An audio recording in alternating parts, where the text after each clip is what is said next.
So I want to introduce a gentleman who has had an amazingly diverse career, including founding a computer company that was involved in selling computers in those very early home computer days, Mr. Lorenzo Hagerty. Hi, Lorenzo. Welcome. How are you?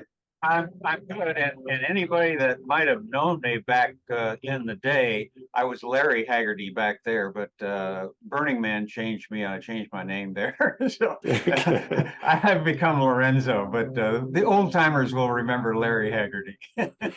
Yeah, when I was doing research, I came across, you know, some references to Lawrence Hagerty, and Yeah. then that's when I discovered, oh, well, you must change your name at some point. So that's fine.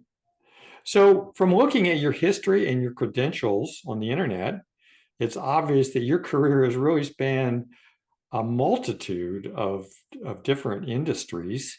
You've been an engineer, a lawyer, all sorts of things. You ran a computer company. I Um, was a stuntman in the movies too. Don't forget that. oh yeah, yeah. You mentioned that, a stuntman. Wow. That's certainly not similar to any of those other professions that I mentioned either.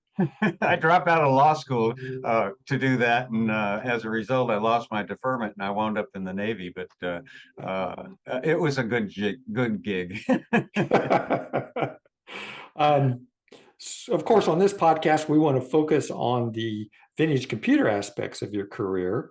But I do want to say I was absolutely amazed at the number of various professions that you've been engaged. It's just incredible. Well, I had a headhunter one time said that she couldn't help me because I had no career pattern. I Well, really haven't had a career. I've just had a series of adventures. on the other hand, it says you could do anything. So, at least that's what Well, it tells me.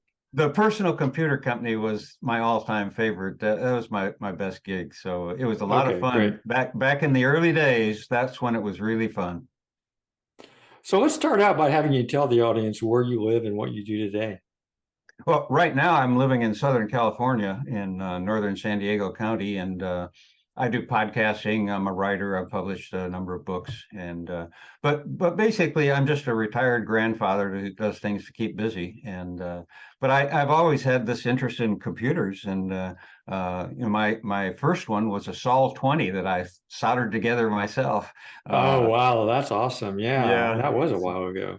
Yeah, it had this nice wooden sides on the case and everything. It was a beautiful Yeah. machine. So, but back then, computers were like what to me at least what artificial intelligence is today. It was just something that was so important. I not only wanted to get one and use it for myself, but I thought everybody should have one. And so especially young people.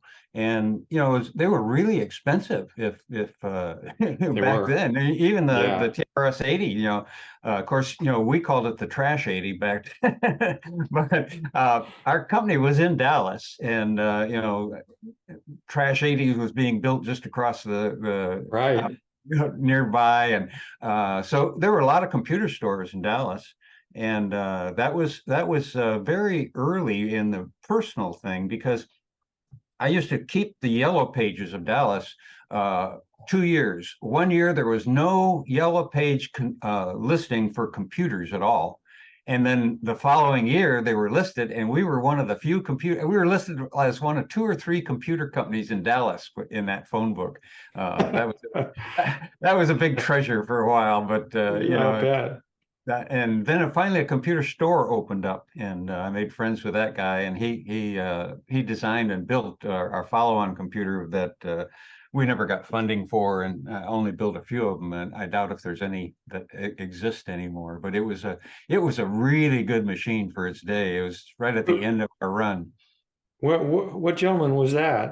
I'm trying to remember his name. He had a computer store in Dallas, and his ex-wife was a really big-time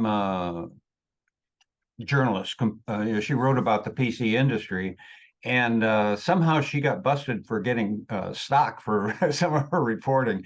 But he designed and built this machine, and I think we only shipped probably a dozen or so before I went upside down, but it was a dual processor Z80A and one processor just for input and output. And he was one of the first people who was thinking about graphics and game design, stuff like that. And this was Hmm. in the I guess the 70s, something like that. I can't remember the years anymore, but we made a friendship, and he got pretty far along with the original design. Tornado wiped out his workshop, and so, but all that time we were selling a rebranded Exidy, the Exidy Sorcerer, as you already know. Yeah, I definitely want to talk about that more. But first of all, I guess I'm curious as to what led up to your creating or founding the Dynasty Computers company. What were the things that led up to actually creating that? Well, I can tell the story now that there's a book called Salesforce Management that's used in grad school, business school, and there's about 15, 20 pages on Dynasty. And after the company had closed, I got a call from Southern Methodist Business School. They wanted me to come over and talk about Dynasty and that case study. And they asked the exact same question you just asked. And I lied to them. I didn't tell them the truth. But the truth is, there were no personal computers at the time that were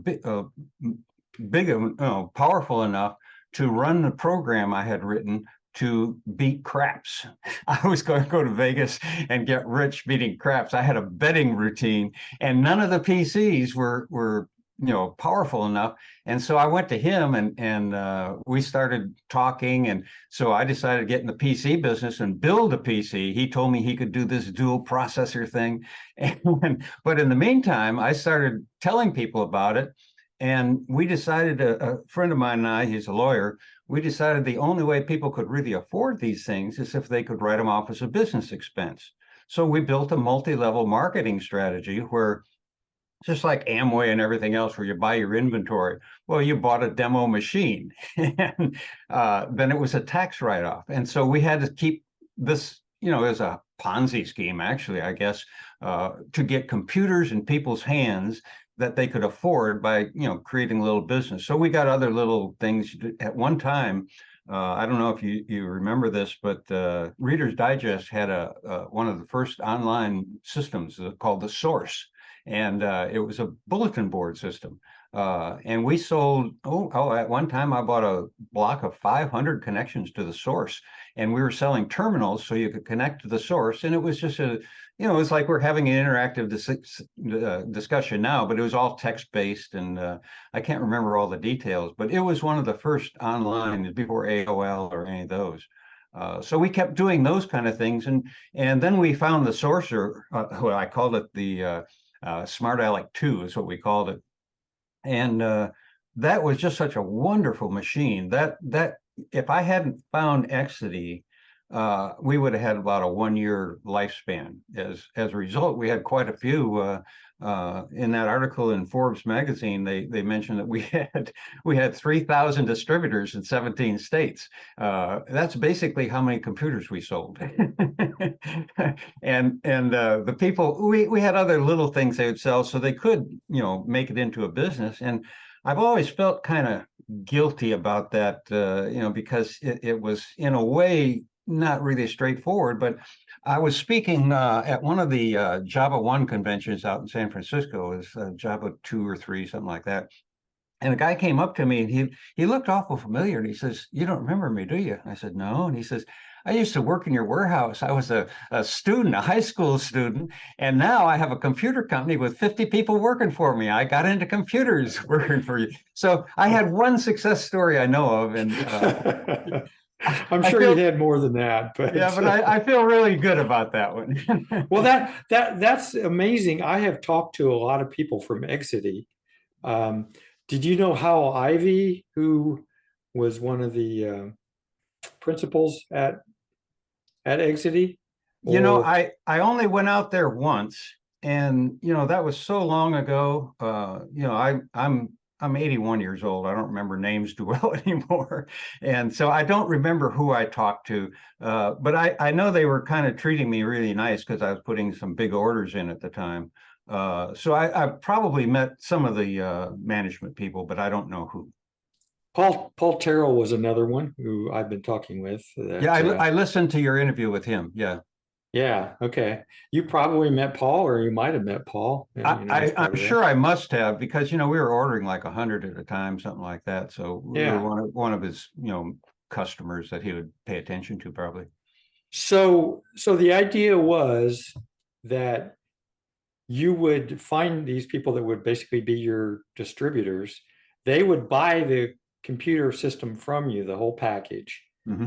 write it off as a tax write off, and then they would go out and try to sell these computers and or peripherals for them, and then those would be purchased through you. Is that true? Is that the way it worked? No, no, no. They bought a system, they Yeah. became a distributor, so they got it at Oh, a discount from the retail price, oh, and okay. and then they would show it off to their friends and family and relatives, and one or so two of them would want to buy one, so they could make a little commission on somebody else buying one. It was just like an Amway thing or Mary Kay or whatever, a pyramid company it was. But I was a lawyer, so it was legitimate, and I actually became a member of the Direct Selling Association and went to I was on some of their committees. They're the ones that manage Amway and stuff like that, public relations wise.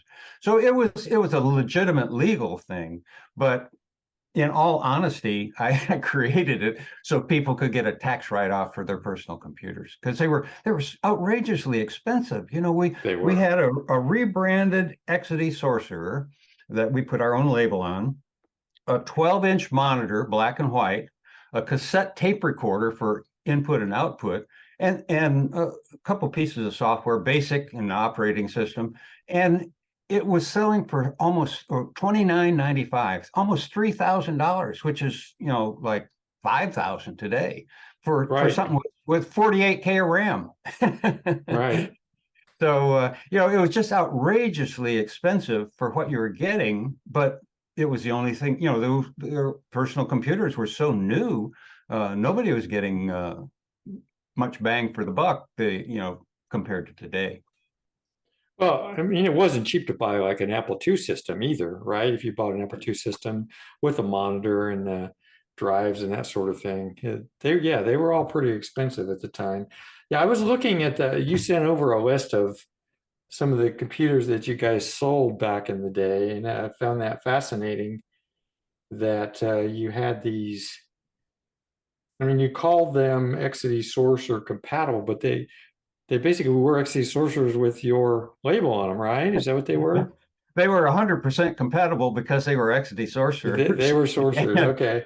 and we had a label that called it the Smart ALEC, and ALEC was Automated Learning and Economics Center. And so we had some software to do that. But it was an Exidy sorcerer, pure and simple. Which were nice machines. I mean, those originally came out in 78. Yeah. So they were Yeah. pretty early to the market with something that, right after the Apple II and the Commodore PET and the TRS-80 Model 1, they were like the next company that came out with something. And it was And a nice machine. they were really easy to use, Yeah. and they hardly ever broke down. They were really an excellent machine, one of the best made in those times. Yeah. Yeah, it's interesting. So I see you had like three different packages here that you offered, anywhere from 2,500 to $4,500. Um, that was the retail price, right? Yeah, yeah. And then a lot of accessories, printers, like you said, the video displays, Yeah, I made software. one. I think I made entered the first 100 unit order for an MX80 dot matrix printers Oh, when they really? yeah, Okay. that and we were, it was just a club basically for all of us. I went out to the first Comdex, and the PC part of Comdex was in a hotel basement, and I remember seeing Bill Gates sitting there doing a demo, and somebody was talking about color on Apple, and he was just freaked out. He couldn't believe somebody had a color monitor already. So that was pretty early on in the times. We also sold this big machine. I can't remember what we called it, but it was a dual 8-inch drive machine, and I think you had like 100K per side or per Right. disc, something like that. They were really small, but we sold some of those for businesses. It was what happened is our people that would buy these machines basically because they wanted a computer and learn about them. The more they'd learn about them, then they'd find uses for them, and they actually did go out and sell some. I mean, it wasn't just a total write-off, but I'd say probably 80% of our people bought the machines to get a discount. There we go. Yeah, that's the price list there. Yeah, this is the price list that you sent me. It's fascinating to go through this. And I think this fourth page is the one where you're talking about that other system that was not. Oh, yeah, the auto manager. That's it. Yeah. Yeah. Is that I can increase that. Is that a little better? Yeah, that's it. Yeah, and whoever, I don't know whose system where that came from. Somebody sent it to me, but I see the back thing is crossed off. So so Right. I guess we had dropped it, or they decided not to sell it. But Yeah. this Is was it my copy. This is one somebody sent to me, and I don't know where it came from, to tell you the truth. so these were in 1982. This was a 1982 list. Yes. Um, it's funny because I don't recall, and maybe I just am not recalling, when I talked with Hal Ivy and Paul Terrell both about Exidy, I don't remember them mentioning Dynasty Computer, um, Well, which is we it. a customer of theirs, and I don't know if they even knew that we were rebranding it, or they thought we were a computer store or what. Oh, okay. Okay. I'll And have to ask. that actually is not the dual 8-inch machine. That's when Exidy came out with the 5 1/4 inch disk drive, and we had CPM. Yeah. Yeah. Yeah, Yeah. that Exactly. wasn't a dual 8-inch machine. That one is on another price list that isn't here. Okay. Yeah, the Exidy had a lot of good software, and then we were selling these keyboard terminals that you could use to access the source, and those came with all kinds of arcade games that were ripoffs from Hong Kong. But had Centipede and all those good games in black and white on our little terminal emulator. That's not on this list either. That came after this. Gotcha. Yeah, that's pretty interesting to go through this list. I really appreciate you sending this to me. Is there anything else you can say about this? So I heard references in other places that you also sold something called the Smart Alec Junior, but I didn't see that on this list. Yeah, What? that's the one I was referring to. That was it was more than a terminal emulator because you could load software like some of these things like Hangman and those things, game programs. Those were things that went loaded into that little. It looked like a little keyboard, and it had an input device that it would hook up to a cassette recorder. Those programs run on cassette tapes, and you'd load it in. And anybody that used the cassette backup system in those days has had the experience of a CRC error. You would have to load in your software and like the interpreter for BASIC, you could load that in, and it would take 10, 15 minutes load in, and then your terminal would say CRC error. So you'd have to adjust the tone on your tape recorder, rewind it, and do it again. And sometimes take 2 or 3 tries to get the tone right to get it in. Yeah, that's a picture of it was taken. In fact, I'm holding it there in You my. are Yeah, right. that's the little thing. That's the Smart Alec Junior, and it hooked up to the TV. That's the article in Forbes. But you see, I'm also holding a phone.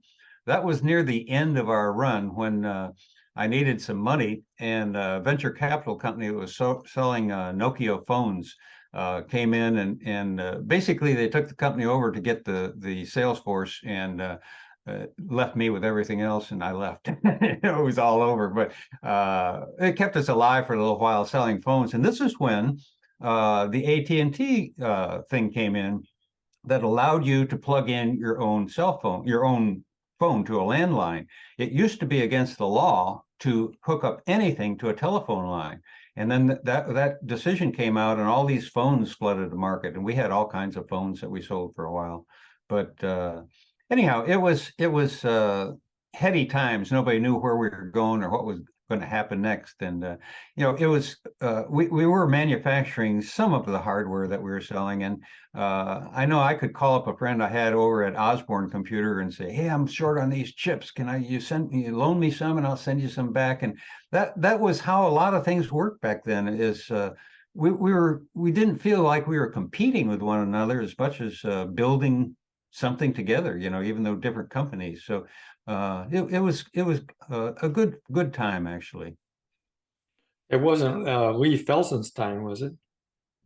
That you knew at Oh, I, Osborne? yeah, I didn't know him, but I knew a guy in shipping Okay, okay. or inventory. So one of their Right. inventory managers, and we'd swap chips back and forth, loan each other chips and stuff like that. Nice. Okay. I had Um, Osborne as well, one of the original luggables. They I don't know, you owned one, you mean? yeah, we Oh, bought one. The company owned one, yeah, and oh, those things weighed about 30 pounds, I think. That's why we they are call them very, luggables. But yeah, it was, I've got one. It's heavy. Yeah, it's very heavy. but is another interesting computer is now you've got one in your pocket. But Osborne was the first portable. Yeah, yeah. Um, so when you founded the company, did anyone found that with you, or who were your principals, or anyone It that was we just might me. know? Just Just me. you? Yeah, Okay. I started it in my bedroom, and I think I had, a few $1,000, bought some inventory, I went to Comdex. I was just really didn't know what in the hell I was doing, to tell you the truth. I had no idea. And that's when I went over to Southern Methodist afterwards in that grad school class. They started asking me, "Well, what did you do? What market research did you do?" And I said, I like computers. They looked like a lot of fun. I built one. That's it. And so I was really no help to the people in grad school. But the reason that I think that we did so good is just it was new. It's just like AI right now. That you get in first and you get going. My podcast is the same way. I started the podcast in March of whatever it was, 2005, when podcasting wasn't even 6 months old. And I called it the Psychedelic Salon. For over a year, it was the only podcast with the word psychedelic in it. And that's how my podcast became big. Ah, Yes, people, and then the psychedelic furs came online too. I'm talking about iTunes here, and it just became really big overnight because nobody else was using the word. And I was afraid to use it at first. I was afraid I'd get arrested or something like that because you couldn't use that word back then. But so with computers, it was the same thing. We were just there early. That's all. so you sold Z80 CPM machines, right? The Right. Sorcerer. Yeah. Um, did you actually license CPM then from Gary Kildall, or how did Yeah, you? yeah. I had a license for CPM, and I forgot how many you had to buy at a time, something like that. And actually, when I closed Dynasty, I really was able to pay off all of our debts except for one that I didn't feel was fair. At the time, I had a license for Microsoft, before Windows, the old Microsoft operating system. And I hadn't issued most of the licenses. And about a year after Dynasty closed, I get this nasty letter from a Microsoft lawyer saying they're going to sue me for $25,000 for these licenses. And I hadn't even issued them, and so I got a hold of my lawyer, who he was a close friend, and he wrote back to him and he said, I've been searching for that bastard myself. If you find him, let me know. He owes me even more money than he owes you. And that was the end of it from Microsoft. So I got out of the computer business only owing one person, Bill Gates. Did you get an opportunity while you were involved with Dynasty in meeting any other computer icon, or I guess you'd call them, computer icons, people who were well known, or at least today are well known as having been involved back in the day? Not really. And I think the reason is because of our marketing system. Everybody said, "Well, you're a pyramid company selling computers." We were sort of the bad guys, I guess. We didn't seem kosher enough for them. But no, I even when I went to the Comdexes and stuff, I got to know a couple people in the mini computer business, but nobody whose name I even really remember anymore. So nothing compared to what you have in your podcast. So what do you remember about the late 70s and early 80s in terms of running a computer company? I mean, you already mentioned that you felt like a camaraderie, I guess, with other computer companies, but anything else you can recall about those particular times being involved with computers? Well, everybody that I was involved with and came into contact with really had an inkling that it was going to be much bigger than most people realized. We didn't foresee what we're doing right now with live video. I just did a live podcast. I do two live salons a week. And yesterday we had somebody from Australia, somebody else from Bali. We always have people from England, and so all around the world we had one guy call in, a Russian kid was flying from Armenia to Spain, and he was in the air podcasting or zooming with us live in the Oh, air. yeah. And when you think about the technology involved there, we were selling machines that came with basically 16K of RAM, or you can pay extra to get 48K was the biggest you could get. uh, Look where we are now, and this isn't that many years later. And with what's happening now with artificial intelligence, with GPT-4, et cetera, and stability, I don't think there's any way any of us can imagine 5 years from now, technology-wise. Yeah, that's true. Yeah. It's Coding is going away. I just read another article today where GPT-4 has gotten so good at coding, they've got other AIs that are even better. Coding is going to become,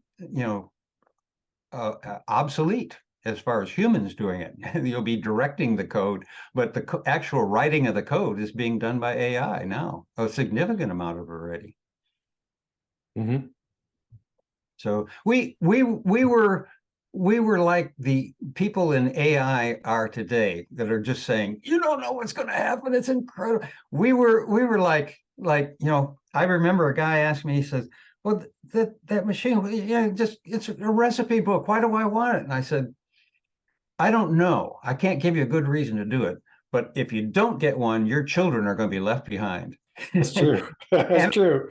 I don't think I was being dishonest about that. No, no, And no. everybody felt that way. We really felt like we were on a mission. It was evangelical almost, the way we believed in computing, getting it out of the glass wall, taking down that glass barrier. And many of us had taken courses, and I was did some computing in college. I got out in '64, so it was pretty dull then, but we would go over and type our own punch cards, and then we'd have to hand them into a glass through a glass window and all. So it was really exciting to break this control of the big iron. I'm familiar with the punch cards, even though I went to college 11 years later than you did. I still had to do punch cards for a little bit because it was hard to get on the terminals, Yeah. right? There were people on the terminals, but it was easy to get to a punch card machine. So, Here's something most people don't know about punch cards. My one of my college roommates got married the day after graduation, and so we went over to the computer center and got all the little things that were punched out. The little graffiti, confetti, And we not only threw it, but we put it in his luggage. To this day, they haven't gotten them all out of their luggage. I'll bet not. Oh, wow. So how many, so as far when Dynasty was at its peak, how many employees did it have and how many different locations? Well, we only had one physical location, and that was in North Dallas. And we had in shipping, and most of our people were in shipping. At one time, I guess our biggest, we never got over 50 people. We were probably in the 35 to 50 area most of the time. And a big part of that was in shipping, and because we would get the machines, the Exidy machines in, and then we had to, put our labels on them and burn them in and test them and configure the whole system so it'd come out as a package and they just plug and play. And we had a lot of people doing that, but it was never a big giant company as far as what you have today, Did you have a good margin on those when you sold those? It was, well, actually, we as a company had a pretty good margin on them, a lot better margin than our distributors had.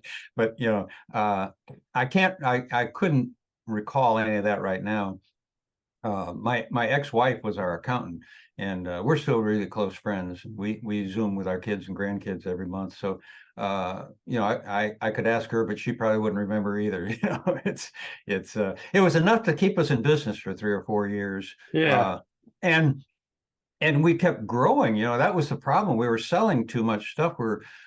Cash flow was a problem. And I was an electrical engineer and a lawyer. I had no idea about running a business, and so I'd borrow from the bank, and I had a good relationship with a banker. I just call him up. I say I need another $10,000, and cash flow was a real problem when you don't know how to run a business. And all I knew is I wanted to get computers into a lot of people's hands, and I was really excited about it.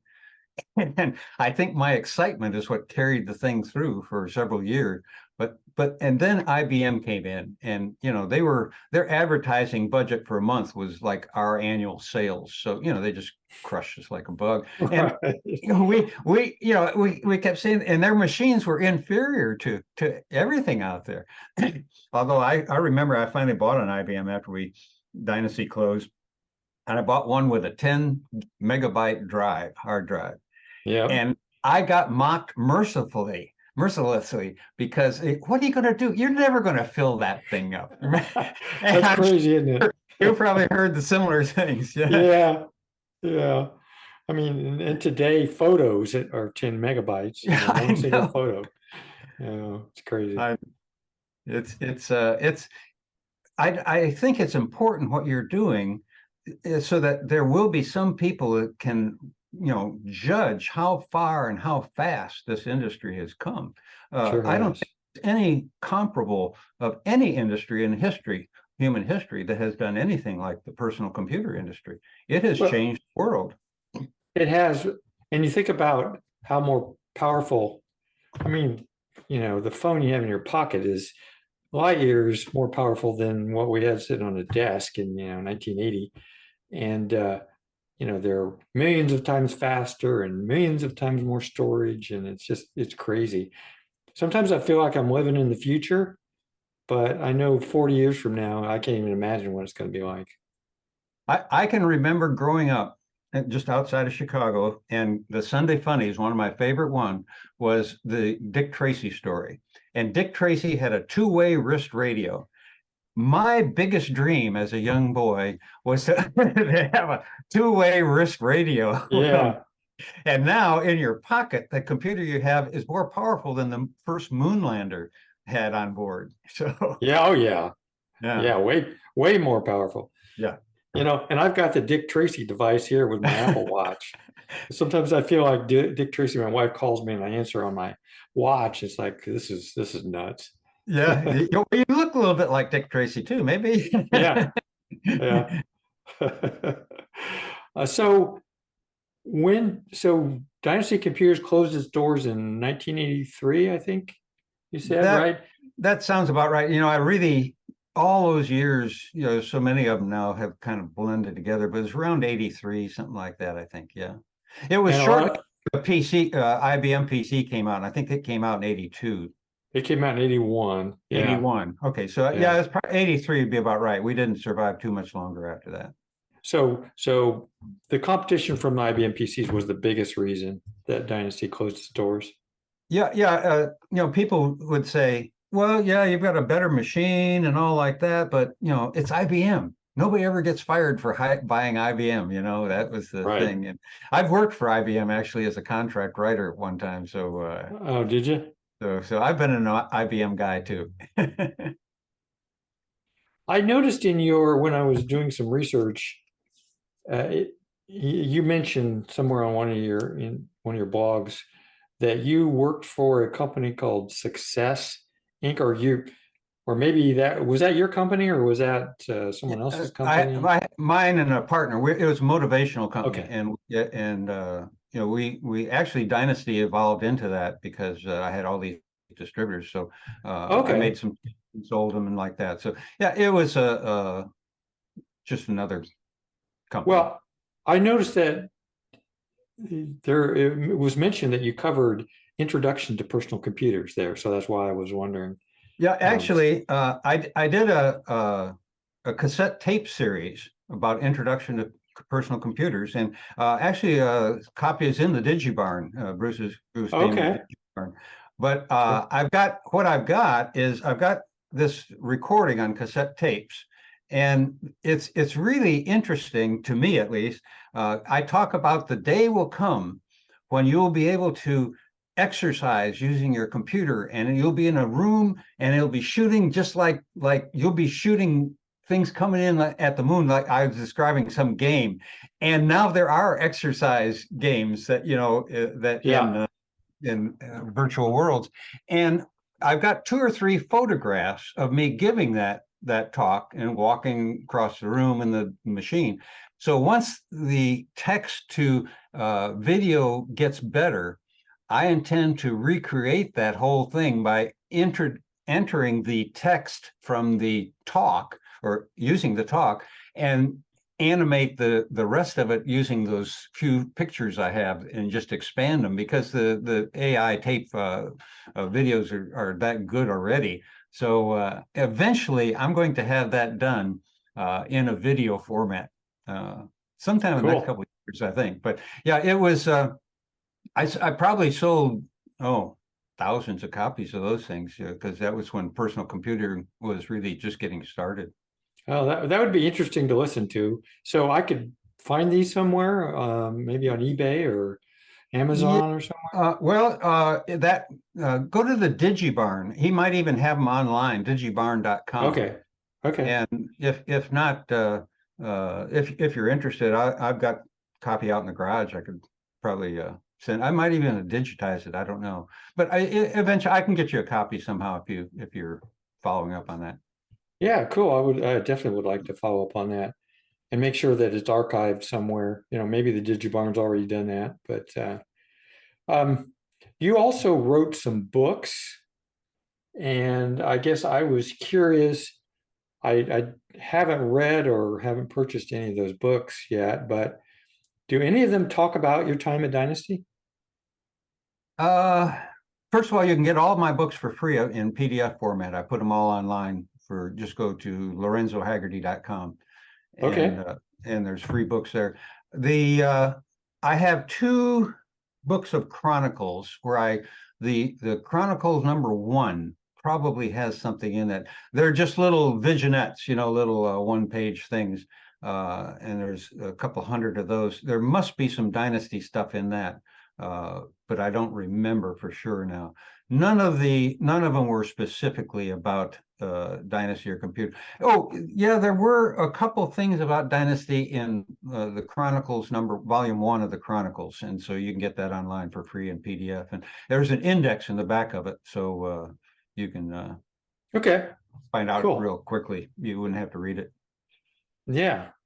I'll look for that. That's great. So did you have any other computer involvement after Dynasty? I know, again, you had a pretty varied career, but I became a, I had, I fell on hard times, so I became a tech writer, and I did a lot of tech writing, but then eventually I wound up working at Verizon, and I became their internet evangelist. And that was really fun because I got to work with BBN, Bolt, Brannicky, and Newman.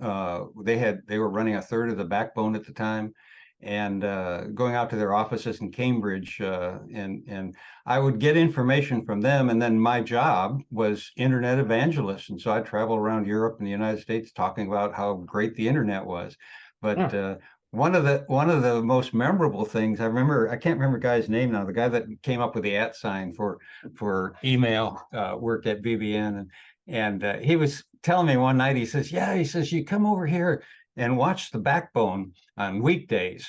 And he says, the traffic's just flowing through it, but come 3 o'clock Eastern time, you watch, it's like a boa constrictor swallowing a pig. All of a sudden there's this big spike, and it goes till about 5 o'clock, but that keeps moving westward. And what it was young boys coming home from school, downloading porn, watching porn, and you can see the spike in internet usage back then, just Oh, until their parents got home. right. Oh, that's funny. But yeah, all of the computing I did after that was data centers, and trying to sell the internet to middle managers, stuff like that. Okay. But it's exciting. I got to meet a lot of those people who were actually doing some of the big moving and shaking stuff. But Yeah. and they were all nice to me because we were also a customer. At one point in time, I hadn't realized that Microsoft was one of the biggest customers, GTE at the time, and I was a spokesman. They'd come to me whenever they wanted, different trade magazines, and so somebody asked, I forgot what the question was about Microsoft, and I said, "Oh, Microsoft, that's the biggest virus out there," and the Microsoft operating system. I called it the biggest virus out there, and I got a call from an executive vice president I didn't even know existed at the top of the company. He says, I was never to mention Microsoft in a conversation ever again, or I would be fired immediately, because they were our biggest customer in the phone business at the time, in the Yeah. listening phone business. So anyhow, but my computer, I've always just been attracted to them and like that. But as far as a business, uh, it takes a lot of venture capital and a lot of big money and connections and stuff I didn't have. So I just never even attempted a business again. You And stay. I didn't know what I was doing in business. So I want to be really honest. I was lucky to be there early and had some success, but it was just because I was an early adopter. Yeah. Yeah, that was the right time. Mhm. Definitely. Sounds like you got lucky there. And it sounds like you had a passion for it at the time. So that I'm sure helps sustain you as well. Yeah, and I have an equal passion now for artificial intelligence. I've been publishing this never-ending story I've written. I've done 140 chapters already, and it's jointly authored by me and GPT-4. And I release it in 4-chapter installments, and they go directly into the public domain. So Yeah. I've been doing it on my Patreon, and now I'm 3 months after I put it on Patreon, it shows up on Substack. So my plan is because it's about artificial intelligence and it's a coming of age novel, a young adult novel. So what I want to do is influence, teenagers to think about white hat hacking and really getting into writing code and not trusting AI for everything.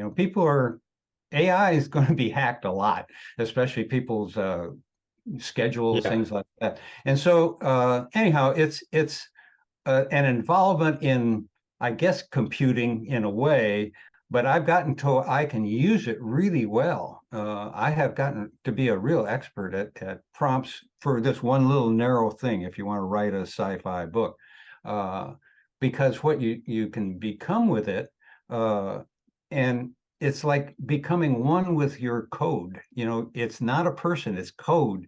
And I recognize it as code really being good code, and just using it, I get a thrill about, wow, I can't believe they got it to do this and this. And so in a sense, I feel like I'm still deeply involved in computers, but in computing itself, not computers per se. The AI stuff is actually becoming big, even in the vintage computer community, because the idea is that these AI bots can even write code for some of these old computers, if you train them well enough to do that. So, it's Here's something interesting about the old computer community. Bruce Damer, who owns the DigiBarn Computer Museum, he actually had manuals for all of these. He had in the museum, he has almost every PC ever built and has their manuals. Well, turns out there's a lot of lawsuits about code and manuals, and lawyers will rent these manuals from him for the course of a lawsuit or something like that. And he makes a lot of money renting out old computer manuals. They're oh hard. wow. And if you have old computer manuals, you advertise in the legal community, and you have a nice little side gig going there. Well, that's interesting. I've got Yeah. a I've got a whole library full of old computer manuals. So You ought to approach some lawyers that are into copyright issues and legal issues yeah, around computers, because you can what happened is he was loaning them out to him for a flat fee, and then he was never getting them back. So instead, he started renting them by the week or the month or something like that, and so he gets them all back now. then he gets them So back. That makes sense. a little advice to you: if you're going to get into that little side hustle, just rent them. Don't so that they have a check coming in every month, and they say, okay, we'll send this thing back. Yeah, yeah, that's a nice incentive for them to send it back. That's cool.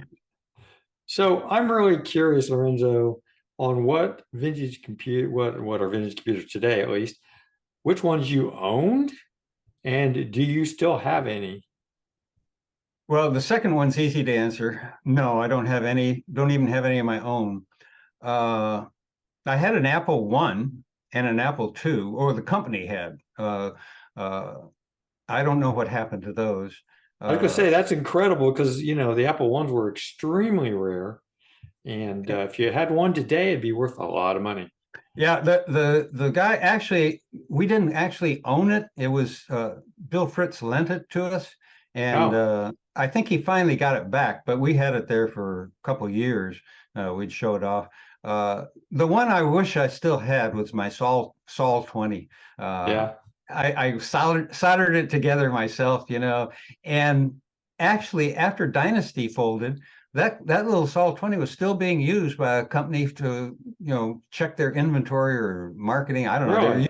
I'd written a program for them to check their orders coming in. They had complex order system, and they were still using that when Dynasty folded. So, but that was a neat little box.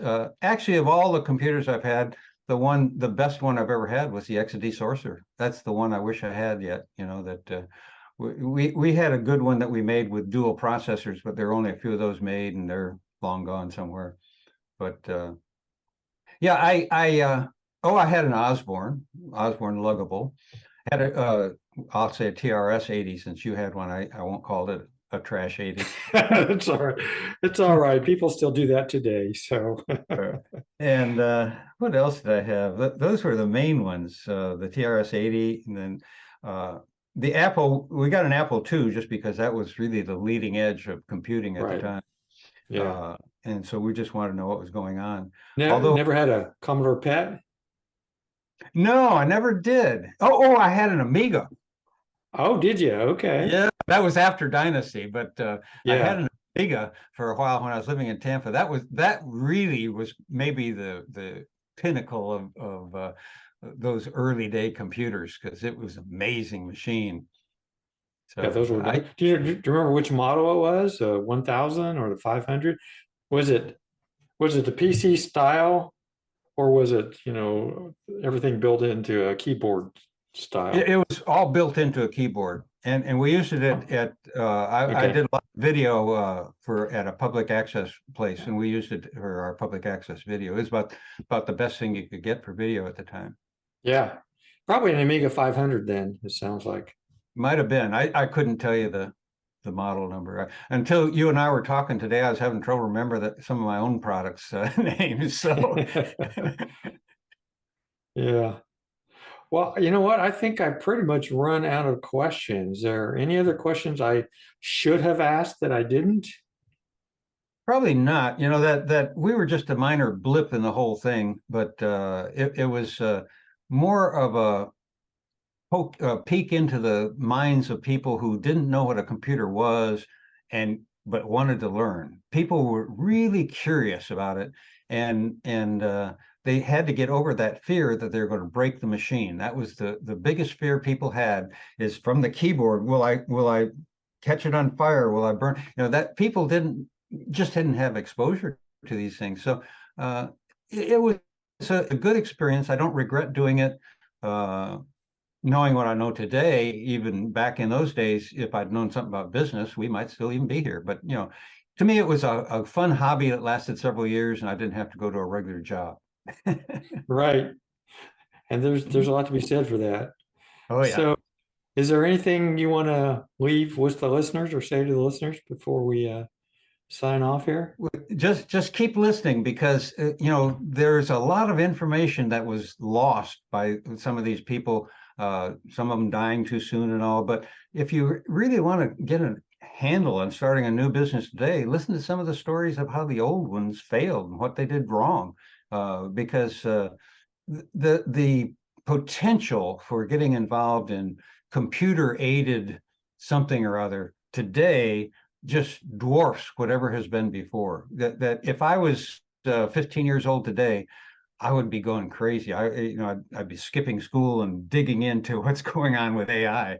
I think that just don't lose your curiosity, but also don't forget that it's built on something. Today is built on something that a lot of people added to, and you can do the same thing today in AI if you're 15 years old. So don't let anybody tell you no. Just figure another way to do it. Perfect. All right. Appreciate that. All right. Well, that's really all I had. I really appreciate your time, Lorenzo. Been a lot of And fun. thank you, sir. Sure. Enjoy the rest of your day. You too. I'll talk to All you right. later. See Be ya. well.